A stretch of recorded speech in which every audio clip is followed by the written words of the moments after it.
Very envious. Yeah, So it's very decent.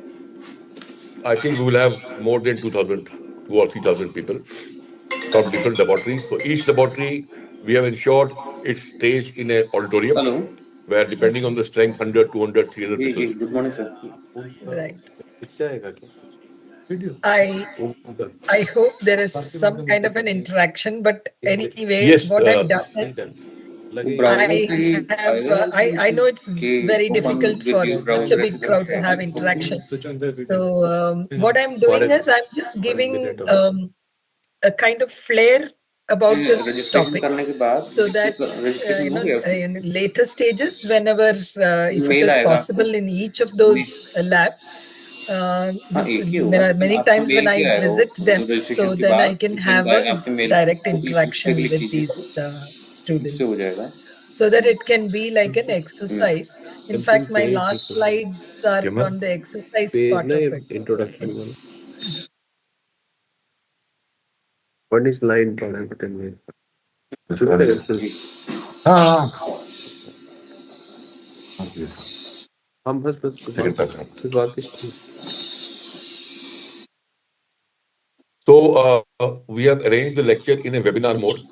So whenever you want to interact, question answer session, we'll open it for maybe depending on the time, so that it looks more interactive. And the controls are with us, so that the lectures are disturbed. Only after the lecture, will it be okay if we open it for question answers, depending on the time? Live है तो आ गया. Sure, that's right. So Okay. because it's such a big crowd, I am also not expecting it to be very interactive, because then there will be a lot It of cannot be. chaos. So I'll just give them an understanding of what can be done even individually or in a small Absolutely. group. So the Absolutely. last slides I have kept it as what the exercise would be. So that when if there is an opportunity.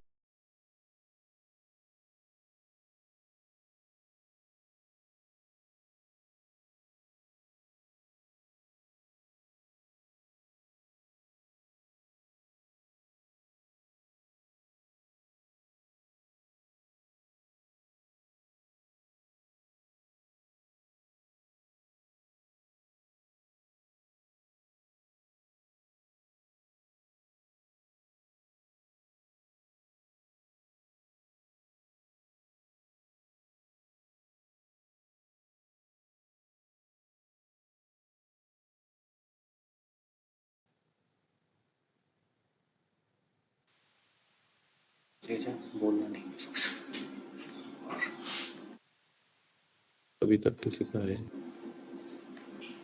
Generally वहाँ क्यों होता है ना, चुपचाप नहीं होता है. अभी आपसे नहीं बोलेंगे तो मैंने कहा सब कमरे से कर लेंगे, तो मुझे यहाँ डाउन रहता है, वेरी एम्बैरेसिंग. कमरे से कर लेते सब लोग, बट ही इंसिस्टेड कि कल प्रॉब्लम हो गई.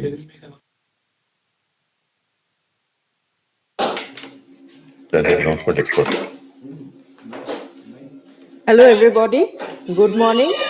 Our respected speaker is here. Our respected director, associate director are all here. I hope you have all settled down in your auditorium.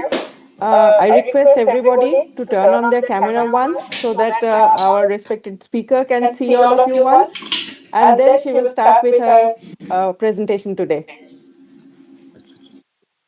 Picture also.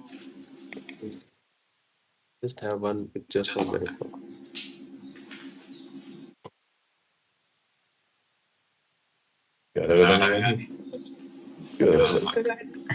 मैंने बोला क्या था, किसी को लिंक नहीं देंगे, अलग अलग भी अलग है.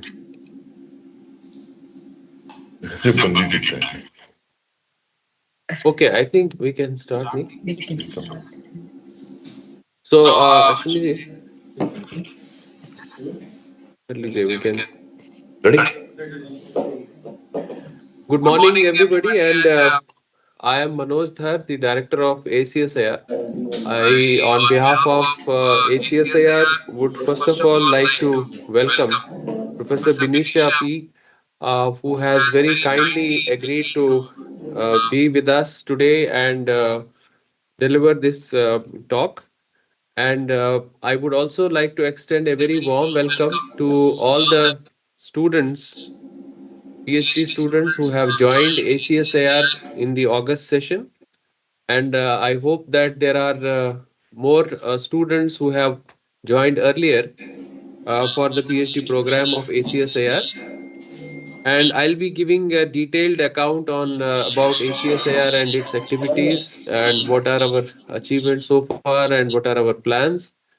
But for the time being, I just wanted to convey that this is one of the very important activities which ACSR is holding every year or every after every admission process, because this is the time that we introduce our students to the ACSIR and tell them about different aspects of our working.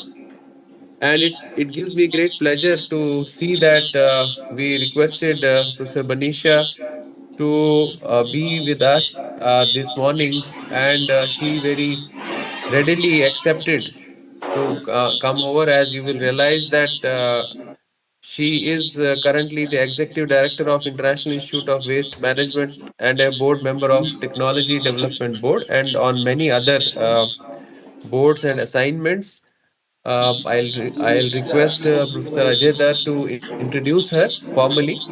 But I must mention that it's a great pleasure, and I would like to extend our gratitude to Madam for accepting this invitation to be here this morning. And I know that she is extremely busy, and yet she could find some time to talk to our young budding scientists. I would say the scientists of future. And we have, ma'am, as you know, that in ACSIR, the admission process is a very rigorous process. We have admission based on the All India entrance examination for fellowships like CSIR NET and other fellowship examinations. So they are, I would say, the best of the best, and they are kind of joined the prestigious laboratories of CSIR and also ICMR and laboratories of DST and of ministries. A total of 82 laboratories, or I would say national institutes, which are associated with ACSIR. So they are the best students, I would say, the cream of the country. So therefore, we have a lot of expectations from them, and I'm sure that this will mark a journey for them, which will take them to greater and greater heights, and they will do their best to contribute for the betterment of our nation. So I once again extend a very warm welcome to you, ma'am, as well as to all the participants today. And if there are any scientists, faculty members also joining, I extend a warm welcome to them as well.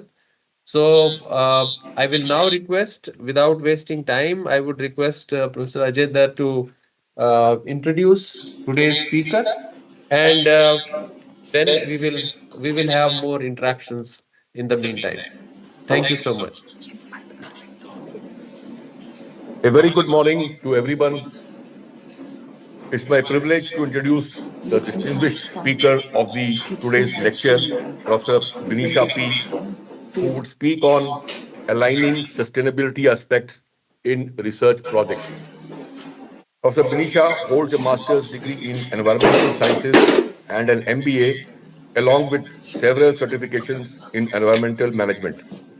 She is currently the executive director of the International Institute of Waste Management and a board member of the Technology Development Board, Ministry of Science and Technology. With over 28 years of experience in sustainability domain, she has led more than 250 projects focusing on waste management and environmental impact assessment. She has been instrumental in formalizing the informal e-waste recyclers in India, creating over 65 MSMEs in this sector. She has extensive experience working with international agencies like the GIZ, UNDP, etc. Her work has significantly impacted policy formulation and implementation of innovative waste management solutions across India. She also serves as an advisor to various government bodies and has been recognized for her contribution to science and technology and honored as one of India's 75 women for her contribution in science by the Government of India and the British High Commission. Our expertise spans hazardous waste, biomedical waste, e-waste, construction demolition waste, and domestic solid waste management, making her a key figure in field of environmental sustainability.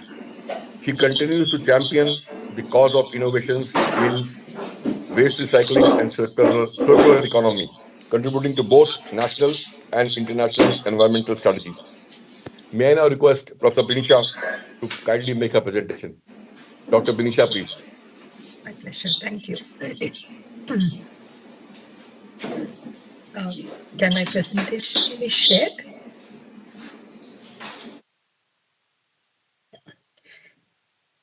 Good morning, everybody. And let me take this opportunity to thank ACSR, especially both the Dhars, that is Dr. Manoj Dhar and Dr. Ajay Dhar. I had very good interactions with them, and as a result of uh, those interactions is what I have come up here with a presentation, especially to talk about aligning sustainability aspects in research projects, because this is one major gap which is seen in across India among all the projects. And it always has, I mean, from all these 29 years, I have seen that it causes a lot of issues once the project is over or even during the progress of the projects, because we don't have a system to look at sustainability aspects right in the beginning. So what I have done here, because I know I'm not a fan of webinars or I'm not fan of online lectures, but I know there are constraints because you are a big group. So getting all of you together in one place or me going to different places right in the beginning is actually a big logistics nightmare. So that is the reason I thought it would be good for me to just put in some of the, it's just to give you a flavor of why we need to incorporate sustainability aspects in every kind of projects, whatever you're doing, because that only then it will actually come to a logical conclusion and it has a community connect or the societal connect in the end. So that kind of a flavor I've given, and in the end of my presentation, I have two exercises which actually will give you an idea as to when we have to discuss about your individual projects, how you can actually apply these principles. Of course, we are also trying to work with IIT Kanpur to come out with checklists so that that becomes mandatory for every project that is, or every research that is going to take place in India, because that is an approach which is followed even in the developed countries. So with that preamble, can I go to the next slide, please? Yeah. I'll start with two stories because that's what will give you, because I want you to orient yourself to this kind of a thinking. So rather than introducing concepts in the beginning, it is always better to understand it from an experience or from a story. So that's why I have two stories here. And in fact, it dates back to 29 years back when I started my career. This was my stint with the first research project. In fact, I am a field scientist, so I always have been doing research in the field. So I try and bring the lab research to the community and also take the problems in the community to the lab so that basic research can be done there. And that's my major work, which all through I have done.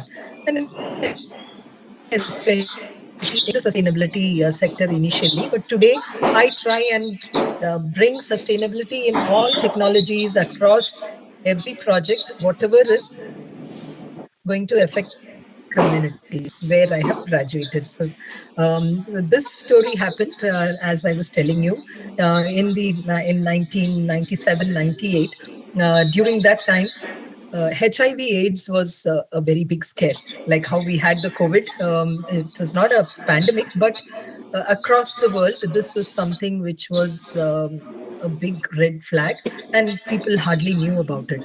And there was also this major misconception, or a little bit of truth is also there, wherein they thought that if the blood uh, on the needles or any sharps gets into another person, I mean, who is a healthy person, then AIDS will spread.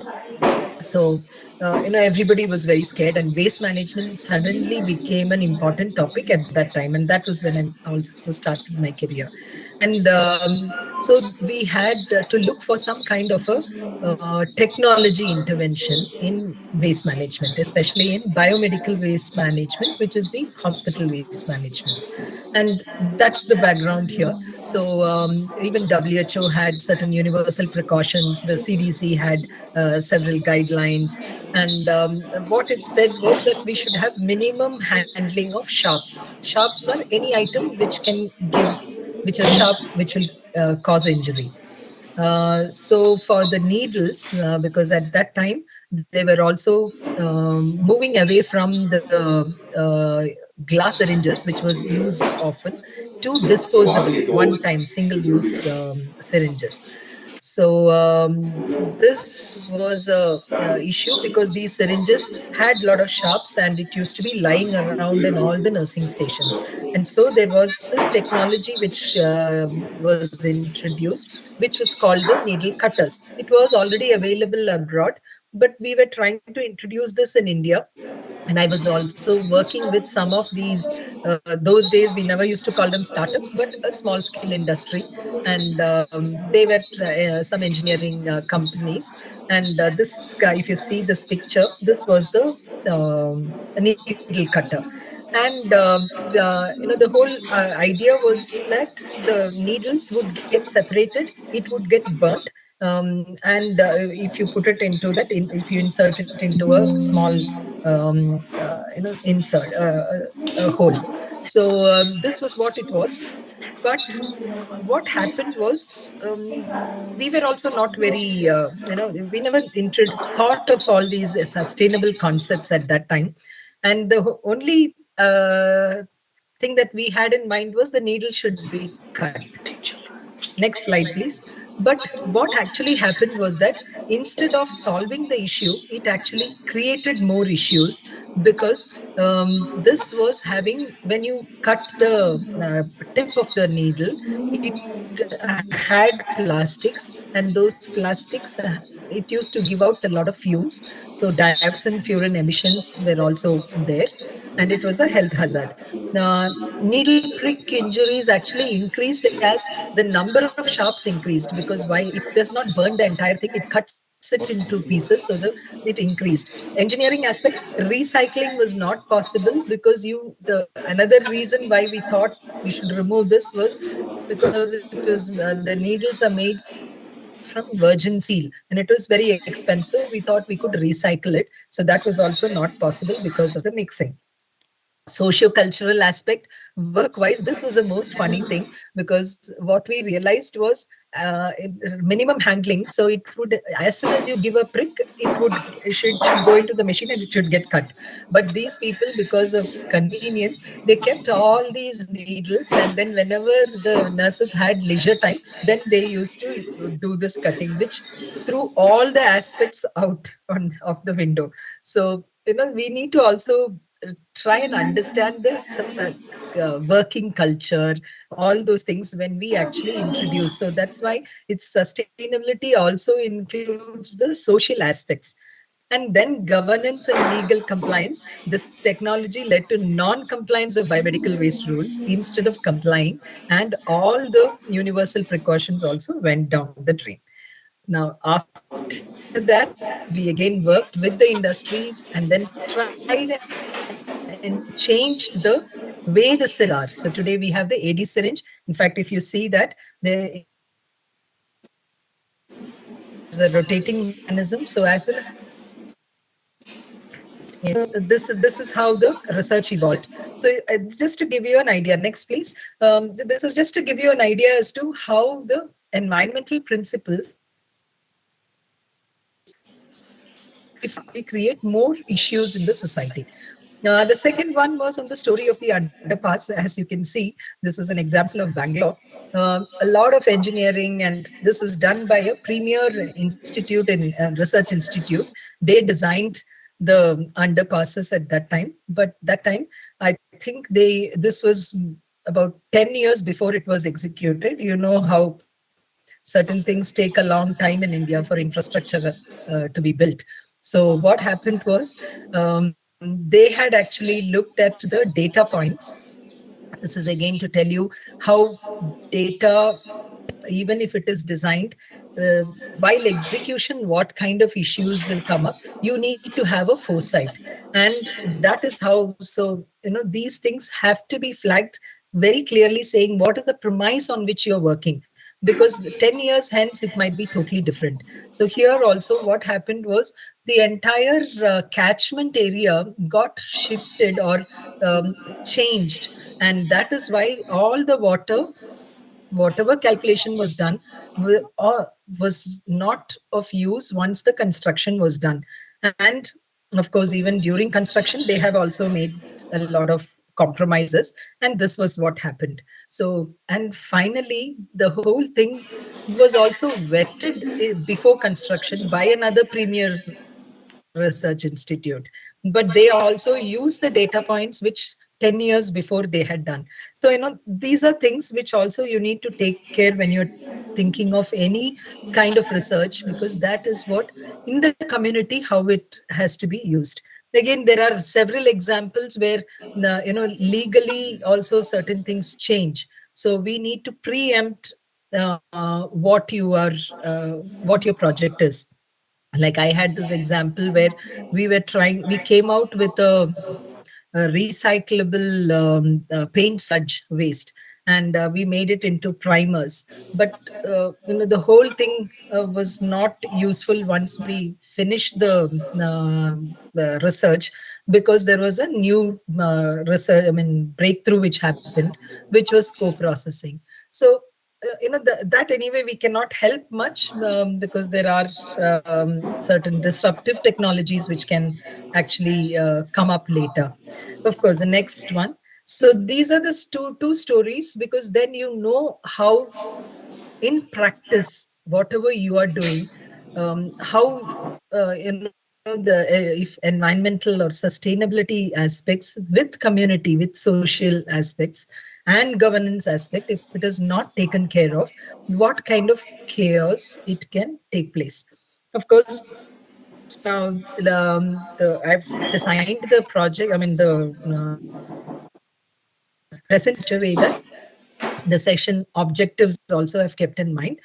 So first of all, what is the understanding of the sustainability? So here it is not just mere environmental aspects or the impact aspects, because we are not looking at the end of pipe management, because that was how it started in our 90s in India. But today we have progressed to such an extent that we look at sustainable project management process, which means right from the beginning, when you design or when you define the problem statement itself, sustainability aspects should be incorporated.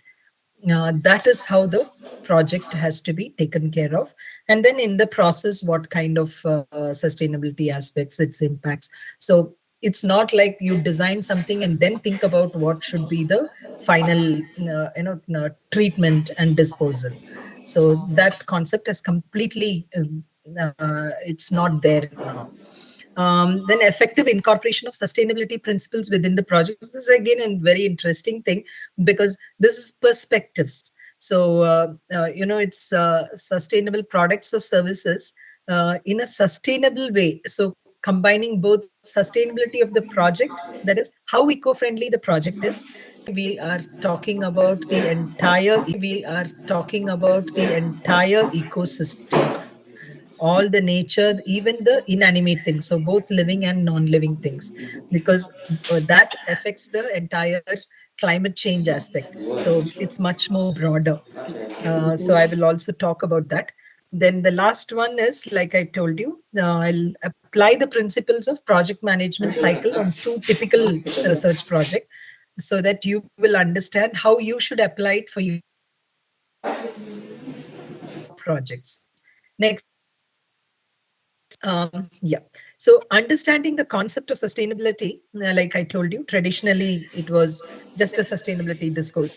So if I take an example of textile manufacturing, in the entire thing, example of textiles, then they earlier it was only wastewater or effluent treated and disposed of in an environment friendly manner was what was thought of, and all the research was only based on that, and there were separate scientists who were doing only sustainability research.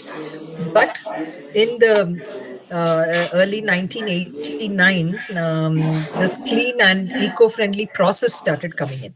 So which means they used to look at the process. So in textile manufacturing, efficient technology, energy efficiency, dyes, what kind of things, what kind of raw materials to be used, minimizing the waste generation, for how PET bottles can be converted into textiles. So it is right from the beginning. And in future, which has already started now, is the life cycle assessment, because not all eco-friendly items are environment friendly. Sometimes we have this thing of alternate to plastics, we think of paper, but actually that is not an eco-friendly thing. It's not environment friendly, or it's not sustainable, because if you look at the life cycle assessment, it does much more harm than a plastic cover. So that concept of life cycle assessment is now the current way of thinking, or the concept. Next, please.